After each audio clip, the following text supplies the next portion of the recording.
आप सभी भाई-बहनों का आध्यात्मिक ज्ञानात्मक चैनल की ब्रह्म मुहूर्त ज्ञान उपदेश कक्षा में एक बार फिर स्वागत है। आज की चर्चा देखिए सुखों को लेकर उसके प्रतिशत के अनुपात के स्तर पर स्थूल शरीर, सूक्ष्म शरीर, कारण शरीर की स्थितियों को क्रमबद्ध समझाते हुए स्थूल शरीर को 1% से सूक्ष्म शरीर यानी कि मन बुद्धि के स्तर पर स्थितियों को 10% से और कारण शरीर यानी कि आत्मा के स्तर पर प्रत्यक्ष अप्रत्यक्ष रूप से जो स्थितियां बनती हैं उनको 100% की एक स्थितियों का एक आधार लेते हुए आज की चर्चा पर एक तर्कपूर्वक विश्लेषण करने का एक प्रयास करने जा रहे हैं। यूँ तो देखिए वर्तमान समय कलयुग का चल रहा है। कलयुग में एक साधारण मनुष्य आर्थिक स्तर पर बहुत ही अधिक गुना भाग लगाता है। लेकिन धार्मिक स्तर पर, आध्यात्मिक स्तर पर वो इस गुना भाग की स्थितियों में फेल हो जाता है, सफल हो नहीं पाता। जिसके फलस्वरूप एक साधारण मनुष्य का जीवन उदासी भरा रहता है। उसके जीवन में सुख सुविधा के साधन प्रचुर मात्रा में होने के बावजूद भी जीवन में खिन्नता बनी रहती है। कहीं-कहीं अवसाद की स्थितियाँ भी रहती हैं। देखिए, इन सभी स्थितियों को भले ही प्रत्यक्ष रूप से आप और हम कभी-कभी स्वीकार नहीं करते, लेकिन एकांत में कभी-कभी कुछ परिस्थितियाँ ऐसी बन जाती हैं। यूँ तो देखिए आपने संसार में ही आत्महत्या जैसी स्थितियाँ भी सुनी होंगी, पढ़ने में आई होंगी। यूँ तो देखिए तकनीकी रूप से आत्महत्या शब्द भी एक संसारी शब्द है, क्योंकि आत्मा की कभी हत्या नहीं होती।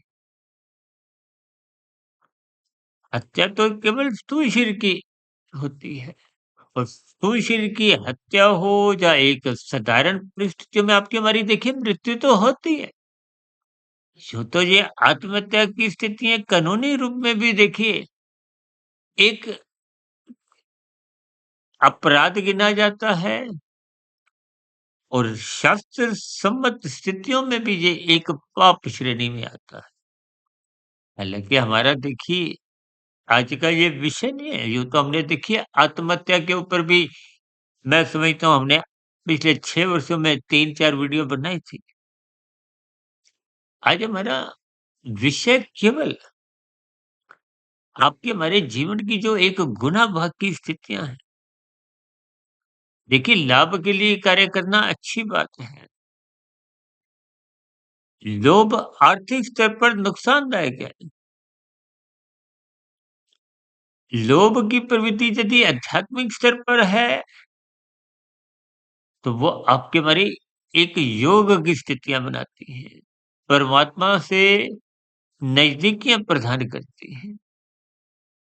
और ये जो हम बार-बार कहते रहते हैं ना, कारण शरीर में शुभ संस्कार बनाओ, शुभ संस्कार बनाओ। जबकि भौतिक स्तर पर तो हम देखिए धन के स्तर पर, अर्थ के स्तर पर लोभ वृत्ति की तो निंदा करते ही करते हैं, क्योंकि वो एक राजसी स्थिति है। कहीं-कहीं हम इस लोभ वृत्ति से आगे बढ़ते हुए जब हम सग्रह वृत्ति की बात करते हैं, तो उसको हम तमोगुण से जोड़ देते हैं। यूँ तो शास्त्रों में देखिए रजोगुण के प्रति उपेक्षा कही गई है। तमोगुण की बार-बार कहा गया निंदा करो, निंदा करो। देखिए स्थितियों के अर्थ, भावार्थ उस पृष्ठभूमि में क्या-क्या विषय पर हम चर्चा कर रहे हैं, तो कहीं-कहीं उनके भावार्थ बदल जाते हैं। यूँ तो देखिए आप और हम जब स्थूल शरीर के स्तर पर ही अधिक सुख पाने की जो इच्छा है, जो इच्छा देखिए एक माता-पिता अपने बच्चों से जो पढ़ पढ़ने की स्थितियाँ हैं, भौतिक शिक्षा की स्थितियाँ हैं, हम बच्चों पे देखिए कितना ही धन लगाते हैं। भौतिक शिक्षा की देखिए कोई निंदा नहीं, लेकिन बात की गहराई को समझने के लिए, क्योंकि भौतिक इच्छा एक आध्यात्मिक स्तर पर यदि वो आपको नहीं ले जाती, यानी कि भौतिक शिक्षा लेते-लेते जब आपके एक व्यक्तिगत स्तर पर, पारिवारिक स्तर पर, यानी कि कुछ संसारी स्तर पर भी जब एक आवश्यकताओं की पूर्ति हो जाती है और धर्म संगत इच्छाओं की भी पूर्ति हो जाती है। उस स्थिति विशेष के बाद आपका मेरे मिले हुए जीवन का जो एक लक्ष्य है, वो तो देखिए परमात्मा प्राप्ति क्या है। अब परमात्मा प्राप्ति को हो, आनंद प्राप्ति को हो, परम सुख की स्थिति की प्राप्ति को हो, 100% की एक स्थितियाँ को हो। देखिए आज हमने वीडियो का नाम ही देखिए, स्थूल शरीर के स्तर पर मिलने वाले सुखों को 1% से इसलिए जोड़ा है, ताकि उस स्थूल शरीर के स्तर पर जो समाज में विभिन्न प्रकार के अपराध होते हुए दिखाई देते हैं। देखिए एक उदाहरण के लिए अक्सर हमारी चर्चाओं में बार-बार कहा जाता है, लाल बत्ती पे रुको, रुको, यातायात के नियमों का पालन करो। सरकार के जितने भी आदेश हैं, नियम हैं, कायदे कानून हैं, उनका पालन करो। उससे एक समाज में व्यवस्था बनी रहती है। जैसे हम बार-बार एक साधारण शब्दों में कहते हैं लाल बत्ती पे रुको, तो कि उस स्थिति विशेष में दूसरों की हरी बत्ती होती है। आपकी भी हरी बत्ती होती है तो आपको चलने की एक सलाह दी जाती है, अपनी मंजिल की ओर बढ़ो। यानी कि दूसरे के हिस्से को मत खाओ, दूसरे की हरी बत्ती के जो हिस्से को आप मत खाओ, अव्यवस्था मत बनाओ। उस अव्यवस्था में प्रत्यक्ष रूप से अल्पकालिक भले ही आपको कुछ लाभ 2, 4, 5 मिनट का मिल जाता है और आपका इसीलिए चालान काटा जाता है ताकि आप यातायात के नियमों का पालन करो। शास्त्रों में भी देखिए किए गए पाप कर्मों की ये जो नीचे की 80 लाख कर की दंडनीय तामसी जोनि है, निंदनीय जोनि है। परमात्मा ने देखिए न्याय व्यवस्था के अंतर्गत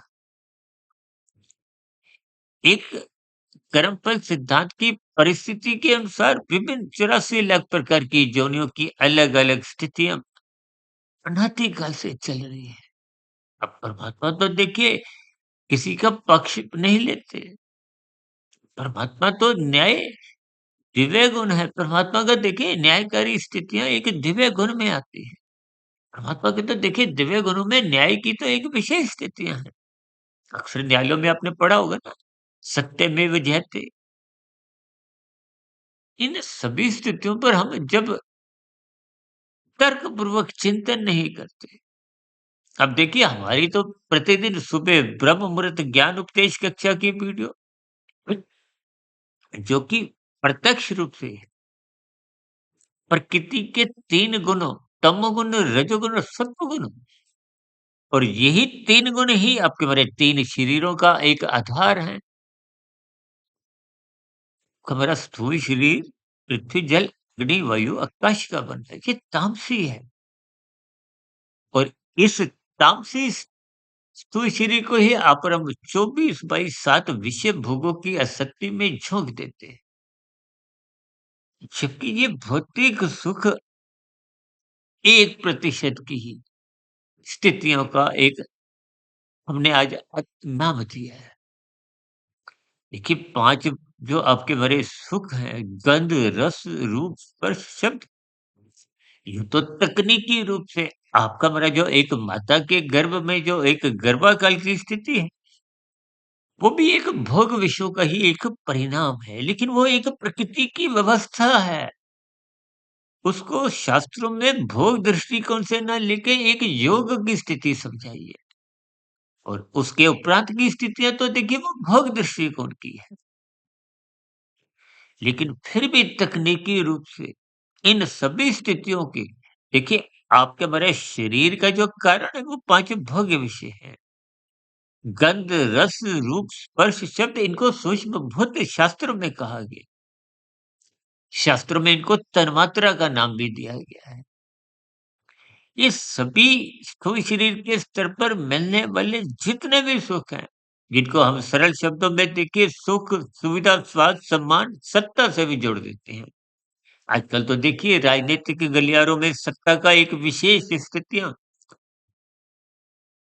है ना? एक दूसरे की टांग खींचना या एक दूसरे को नीचा दिखाना या विभिन्न प्रकार के देखिए समाज में भी जो आर्थिक स्तर पर अपराध होते हैं, पाप कर्म भी होते हैं। ये सभी स्थितियों का जो एक आधार है, वो जो 1% के सुख जिनको आज अपने स्थूल शरीर के स्तर पर एक स्थितियों पर प्रकाश डाल रहे हैं, उस 1% के सुख की प्राप्ति के लिए ही मनुष्य अपने जीवन में कितने अधिक अपराध करता है, कितने ही अधिक ज्ञान के अभाव में पाप कर्म कर जाता है। देखिए इन सभी स्थितियों पर अक्सर एक साधारण मनुष्य तर्कपूर्वक कभी चिंतन ही नहीं करता।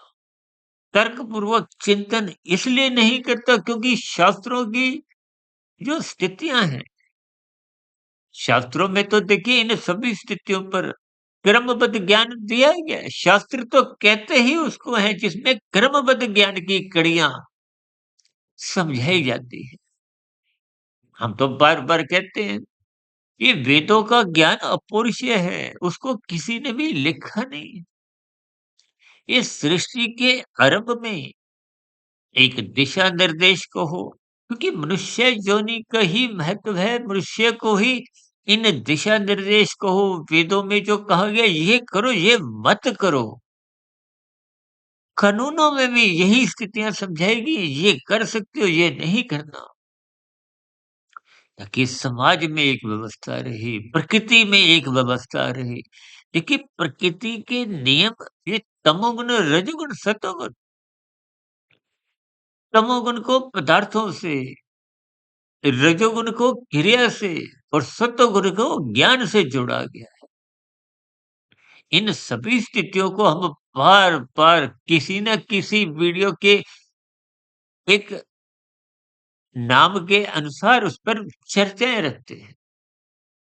देखिए 84 लाख प्रकार की योनियों का जो एक महत्व है, वो केवल मनुष्य योनि का है, क्योंकि ये कर्म योनि है, साधना योनि का एक अवसर है।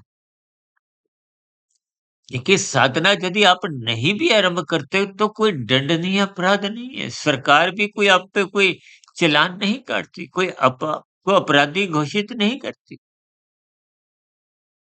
लेकिन कहते हैं ना जब खिलाड़ी खेलते समय अवसर का एक लाभ उठाता है तो वो मैच जीत जाता है।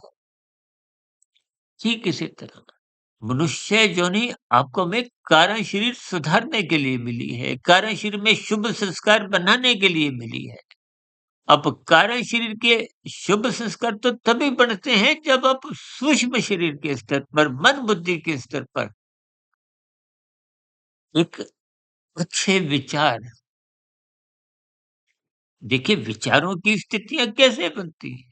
एक तो पूर्व के मनुष्य योनि में जो-जो आपने संस्कार बनाए थे, उन बने हुए संस्कारों में के फलस्वरूप मन बुद्धि के स्तर पर विचार आते हैं, फुरने जागते हैं।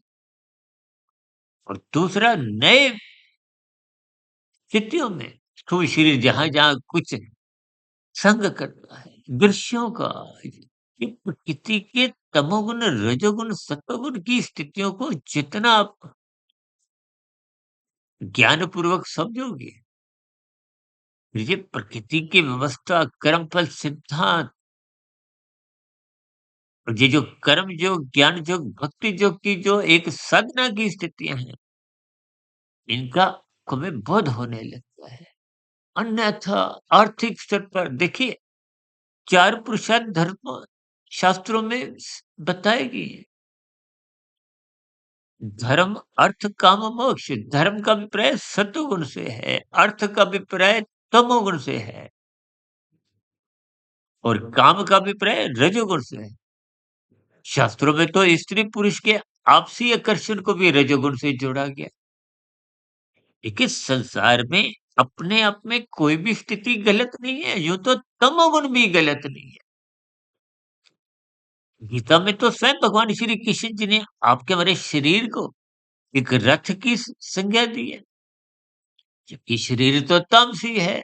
और शास्त्र भी बार बार कहते हैं तमोगुण की निंदा करो। देखिए शब्दों की स्थितियों को कहीं अर्थ समझने हैं, कहीं अर्थ से गहरे स्तर पर उतरते हुए उनके भावार्थ समझने हैं। हम तो बार बार कहते रहते हैं, ये जो 1, 10, 100% की स्थितियां अक्सर हम अपनी चर्चाओं में कहते हैं ना, तमोगुण को 1%, रजोगुण को 10% और सत्वगुण को 100% महत्व दो। और आज मनुष्य सत्संग से ही बचता है, यानी कि सत्वगुण को महत्व नहीं देता, ब्रह्म मुहूर्त में सोया रहता है। देखिए ब्रह्म मुहूर्त सूर्य निकलने से पूर्व की 2 घंटे 40 मिनट की स्थितियां हैं। हम तो प्रतिदिन इन सभी स्थितियों पर देखिए चर्चाएं पिछले 6 वर्षों से जो आज तक हमने 3100 वीडियो प्रसारित किए हैं। देखिए सुबह तो ये ब्रह्म मुहूर्त ज्ञान उपदेश कक्षा, दिन में 12 बजे आध्यात्मिक ऑक्सीजन के अंतर्गत हम लघु ज्ञान संदेश में कुछ 2 ढाई 3 मिनट की वीडियो प्रसारित करते हैं। और शाम को सर्व कल्याण वृक्ष के अंतर्गत जो पहले कभी देखिए संध्या बेला ज्ञान कक्षा होती थी, अब उसको हमने प्रश्नोत्तर ज्ञान कक्षा के अनुसार आप भाई बहनों के प्रश्नों को कुछ उठाते हो, उन पर कुछ संसारी भाषा में बात रखते हुए प्रकृति के 3 गुणों की स्थितियों को ज्ञान पूर्वक जोड़ते हैं, ताकि संसार भी समझ में आ जाए और परमात्मा की माया, प्रकृति, प्रकृति के 3 गुण, जिसको स्वयं भगवान श्री कृष्ण जी ने गीता में जोर देकर कहा है कि ये 3 गुणों का ज्ञान बहुत ही गुणतम है। और हम तो इस गुणतम ज्ञान को अक्सर अपनी शब्दावली में एक रहस्यमय स्थितियों से जोड़ते हैं। देखिए हमने परमात्मा की प्रेरणा से, गुरुओं के आशीर्वाद से पिछले 6 वर्षों से जो 3100 वीडियो हमने प्रसारित की, इस सभी प्रसारित होने वाली वीडियो में हमने देखिए प्रकृति के 3 गुण जो कि नित्य हैं, लेकिन इन 3 गुणों से जो 24 तत्वों का ब्रह्मांड यानी कि 23 तत्वों का विस्तार, ये 23 तत्वों का जो एक विस्तार है, परिवार है, संसार है, जगत है, वो अपने आप में अनित्य है, भले ही करोड़ों, अरबों, खरबों वर्षों तक बना रहता है। देखिए कलयुग की आयु ही 4,32,000 वर्ष है, इससे दुगनी द्वापर, उससे तिगनी त्रेता युग की, उससे 4 गुनी सतयुग की।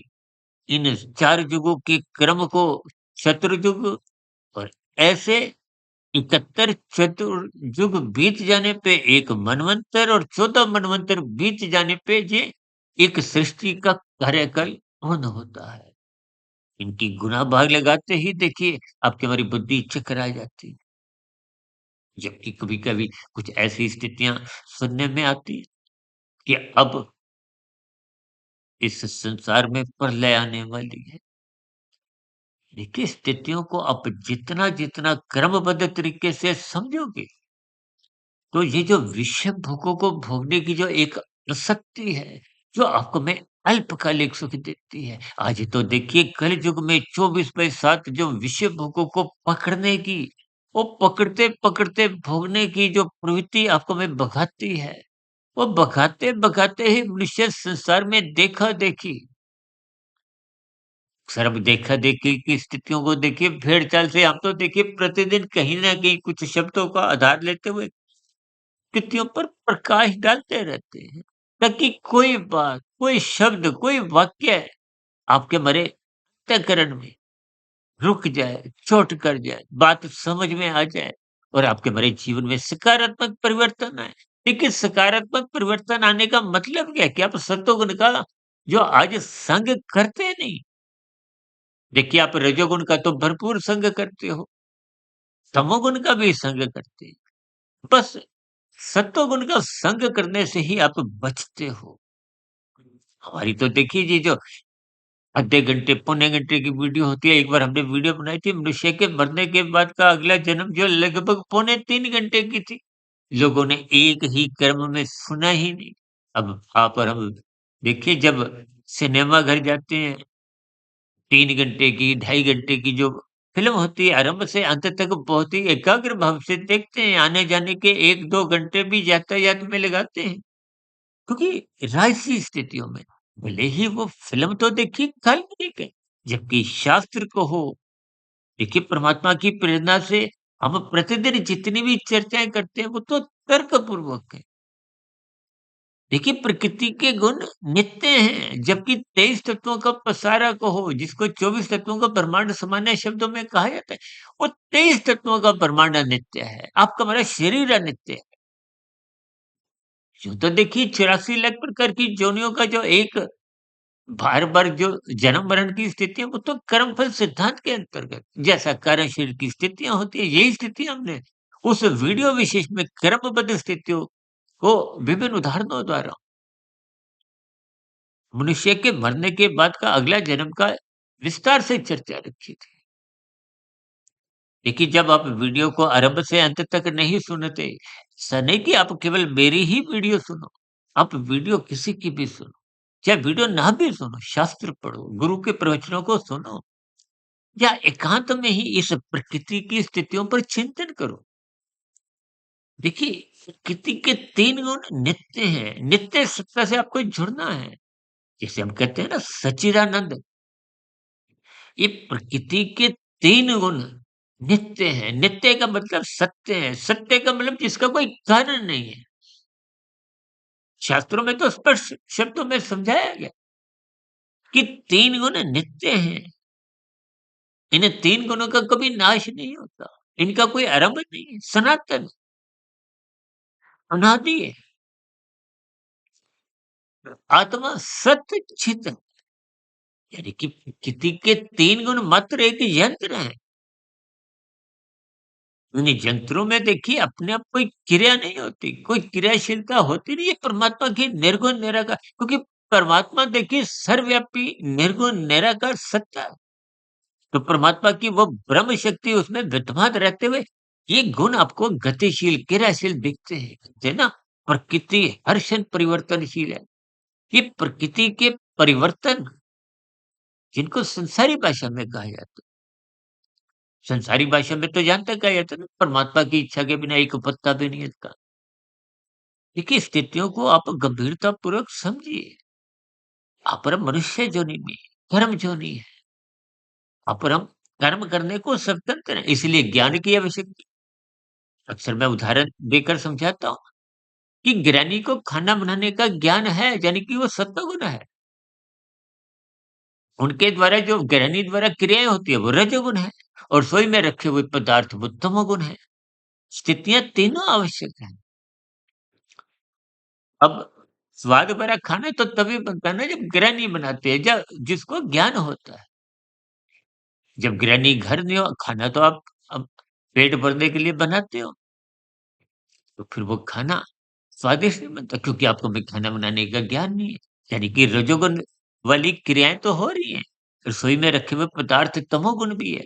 यानी कि आपके हमारे जीवन में यदि तमोगुण, रजोगुण ही स्थितियाँ हैं, सतोगुण है ही नहीं, तो समझो जैसे खाना बेस्वादी होता है, तो आपके हमारे जीवन में भी कोई रस नहीं होता, स्वाद नहीं होता। यानी कि वो एक सार्थक दिशा की ओर नहीं जाता। यानी कि आपका मेरा जीवन बस यूँ ही व्यर्थ चले जाता। देखिए स्थितियों को जितना-जितना आप कर्मबद्ध समझोगे, इसलिए आज हमने देखिए स्थूल शरीर के स्तर पर जिन विषय भोगों को भोगने के लिए अपरम कानून का उल्लंघन करते हैं, शास्त्र विरुद्ध पाप कर्म कर जाते हैं, वो मात्र 1% के अल्पकालिक सुख है, चाहे वो गंध का सुख हो, चाहे रस का, चाहे स्पर्श का, चाहे रूप का, चाहे शब्द का। देखिए, जो हम प्रतिदिन वीडियो प्रसारित करते हैं, ये भी लगभग सुनने की शब्द का विषय है। इन शब्दों पे चिंतन करना है, तर्कपूर्वक। हम तो बार-बार कहते हैं ना, इन पर तर्कपूर्वक चिंतन करो, मनन करो, शोध करो। कौन-सी बातें आपको तर्कपूर्वक ना समझ में आए, उन पर प्रश्न रखो। क्योंकि निरंतर ये स्थितियाँ जब आपके मन बुद्धि के स्तर पर पहुँचती हैं, देखिए शाब्दिक ज्ञान तो कानों का विषय है, आँखों का पढ़ने का विषय बस। जो तो आप भौतिक शिक्षा में भी देखिए, स्कूल में ब्लैक बोर्ड पे अध्यापक पढ़ाते हैं, कुछ किताबों द्वारा आप पढ़ते हुए शिक्षा लेते हैं। चिंतन मनन आवश्यक, इसलिए अपने मन बुद्धि के स्तर पर जब एक संतोष की स्थितियाँ होती हैं, खुशी की स्थितियाँ होती हैं, मन प्रसन्न रहता है, अपने मिले हुए जीवन में कोई शिकायत नहीं होती। यानी कि दूसरों के सुखों को देखकर किसी भी प्रकार की कोई ईर्ष्या नहीं होती। उस आपके हमारे जीवन में, यानी कि सुख, सुविधा, संतोष, शांति, ये जब स्थितियाँ मानसिक स्तर पर होती हैं, तो इसको भी 10% तक ही हमने एक आज की चर्चा में सुखों का नाम दिया है। क्योंकि परम सुख का मतलब जब कार्यशील में शुभ संस्कार बनेंगे, जब शुभ संस्कार बनेंगे, तभी तो आत्मा पर किसी भी प्रकार का कोई आवरण नहीं होगा। आत्मा तो अपने आप में ही चेतन सत्ता है, सत्य चित है, आनंद नहीं है। अब परमात्मा आनंद स्वरूप सत्ता है। और देखिए, जब आत्मा ज्ञान में स्थिति में रहती है, आत्म स्वरूप स्थिति में रहती है, इतना ध्यान लगाओ। ध्यान लगाने का मतलब क्या है कि आप संसार से हटको, परमात्मा की स्थिति में अपने आप को एक योग बनाओ।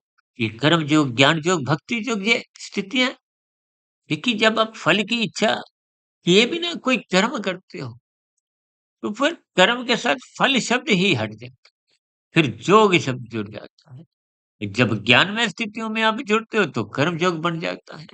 जब परमात्मा की एक सतति कहो, परमात्मा की एक शरणागति बनी रहती है, नित्य हर क्षण परमात्मा की स्मृति बनी रहती है, वो भक्ति योग की स्थितियाँ।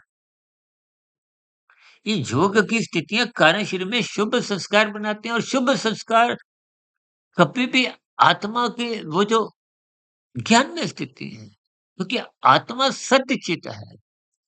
आत्मा यदि 40% जाग चुकी है, तो वो 40% परमात्मा के आनंद की झलकियाँ प्राप्त करती है। और जब ये 60% जगती है, तो अभी कुछ दिन पहले हमने देखी एक वीडियो प्रसारित किया था ना, बहुमत को 51% से, और अल्पमत को 49% से। ये सारा खेल 49 51% का ही है। आप संसार को सदा ही 51% नहीं, 60 नहीं, 70 नहीं, 80 नहीं, 90 नहीं, 99-100% महत्व देते हैं। तभी तो आज 24/7 विषय भोगों की आसक्ति आपको में जकड़े हुए हैं। ये भोग विषयों की बेड़ियां आपको परमात्मा के मार्ग पर चलने नहीं देती, ब्रह्म मुहूर्त में उठने नहीं देती। तो जब आप ब्रह्म मुहूर्त में उठते नहीं हो, तो फिर देखिए, जब आप सतोगुण का ही शुद्धतम स्थिति का लाभ नहीं उठाते, तो फिर परमात्मा तो विशुद्ध सतोगुण ही सत्ता है। उस सत्ता से जुड़ने के लिए ब्रह्म मुहूर्त एक एक आप सतयुग की स्थिति भी समझ सकते हो। उसके बाद तो संसारी स्थितियाँ आरंभ हो जाती हैं। त्रेता युग कहो, दिन में द्वापर युग कहो, और सूर्य ढलने के बाद कुछ मोहनात्मक स्थितियों को आप कल युग से जोड़ सकते हो। मादक पदार्थों का सेवन दिन प्रतिदिन बढ़ता जा रहा है। यानी कि कारण शरीर जब शुद्ध होने लगता है, उस कारण शरीर के शुद्ध होने के कारण ही आत्मा के ज्ञान पे जो आवरण था, अवरोध था, कमजोरी थी, वो अपने मूल स्वरूप में स्थित हो जाती है। आत्मा परमात्मा का तो पहले ही एक नित्य संबंध है, उसको कोई भी सत्ता हटा नहीं सकती। इस बात को आप इस जन्म मनुष्य जीवन में समझो, चाहे अगले मनुष्य जीवन में, चाहे कभी भी देखिए। और मनुष्य जीवन में जब आप सुई-सिर के स्तर पर छलांगे लगाते हो, ये 24/7 जब अर्थ और काम बिगड़े रहते हैं, तो धर्म की स्थितियाँ कमज़ोर होने लगती हैं। धर्म कमज़ोर होते तो विभिन्न प्रकार के कानून के उल्लंघन होते हैं। आज धर्म की चर्चाएँ तो दिन-रात होती हैं, लेकिन धर्म का मूल मर्म, सत्वगुण की स्थिति मनुष्य समझ नहीं पाता। देखिए, स्थूल शरीर के स्तर पर आपकी हमारी स्थितियाँ, वो तामसिक सुखों का 1% ही सुख है। जबकि राजसी स्थितियों का अभिप्राय मन बुद्धि के स्तर पर जो सुख, शांति, संतोष बनते हैं, वो 10% का सुख है। इस सुख से आगे बढ़िए, कर्म योग, ज्ञान योग, भक्ति योग की स्थितियाँ, यानी कि कार्य शरीर को शुभ संस्कारों से सजाइए। तभी आत्मा का मूल ज्ञान स्वरूप जो ढक चुका है, कमज़ोर हो चुका है, जो परमात्मा से विमुख हो चुका है, वो जगने लगेगा, परम सुख की प्राप्ति होने लगेगी। यानी कि 10 से 15, 20, 30, 40, 50, 70, 80, 100 जब आत्मा पूर्ण रूप से जग जाती है, वही सुख की स्थिति है। यूँ तो आप संसार में भी देखिए, दुःख रहित स्थितियाँ ढूँढते हो, लेकिन इस संसार में वो 1% से अधिक का सुख संभव नहीं है, तन के स्तर पर। देखिए 1, 10, 100 ये प्रतिशत इसलिए मैंने जोड़े ताकि बात कोई आपको समझ में आ जाए। देखिए आप संसार में भी तो 100% की स्थितियाँ ढूँढते हो। उस 100% की परम सुख की स्थिति को ही आनंद कहा जाता है और आनंद स्वरूप सत्ता केवल और केवल और केवल परमात्मा है। इसीलिए परमात्मा को सच्चिदानंद कहा जाता है। हाँ, पर हम मायातीत की स्थिति पे भी पहुँचने पे भले ही शत प्रतिशत आनंद की प्राप्ति करते हुए आध्यात्मिक शरीर की प्राप्ति कर एक लंबे काल के लिए आनंदमय जीवन बिताते हैं, लेकिन तकनीकी रूप से आपकी हमारी आत्मा ज्ञान स्वरूप ही रहती है। देखिए इन सभी स्थितियों पर परमात्मा की प्रेरणा से, गुरुओं के आशीर्वाद से ब्रह्म मुहूर्त समय विशेष में कुछ स्थितियों पर प्रकाश डाला है। हो सकता है मेरे समझाने में भी कुछ कमियाँ रह गई हों, क्योंकि मैं भी देखिए आप भाई-बहनों के समान एक मायाबद की ही स्थिति में गुज़र रहा हूँ। लेकिन फिर भी ब्रह्म मुहूर्त समय विशेष पे इन सभी स्थितियों पर अपना पक्ष रखना, अपने विचार रखने, वो शास्त्र संगत ही अधिक होने की स्थितियाँ बनने की संभावना होती है। फिर भी आज की चर्चा विशेष पर आपकी कोई टिप्पणी हो, कोई बात आपको समझ नहीं आई हो या आपके मन में कोई प्रश्न छलांगे लगा रहे हो, तो आपके प्रश्नों का, सुझावों का और कोई शिकायत हो, तो उन शिकायतों का भी नीचे दिए गए कमेंट्स बॉक्स पर सदा ही स्वागत है। दिन में आध्यात्मिक ऑक्सीजन के लघु ज्ञान संदेश कक्षा में और शाम को सर्व कल्याण वृक्ष की प्रश्नोत्तर ज्ञान कक्षा में फिर मुलाकात होगी। तब तक सुधीर भाटिया फकीर को इजाज़त दें। आप सभी भाई-बहनों की भी ये परम सुख की स्थितियाँ, शत प्रतिशत सुख की स्थितियाँ, आनंद की स्थितियाँ निरंतर बनने की दिशा की ओर आपका जीवन भी अग्रसर हो। इन्हीं शुभकामनाओं के साथ अब चर्चा विशेष को यहीं विराम देते हैं। आप सभी भाई-बहनों का इस चर्चा विशेष को ध्यानपूर्वक, धैर्यपूर्वक और गंभीरतापूर्वक सुनने के लिए आप सभी भाई-बहनों को बहुत-बहुत धन्यवाद।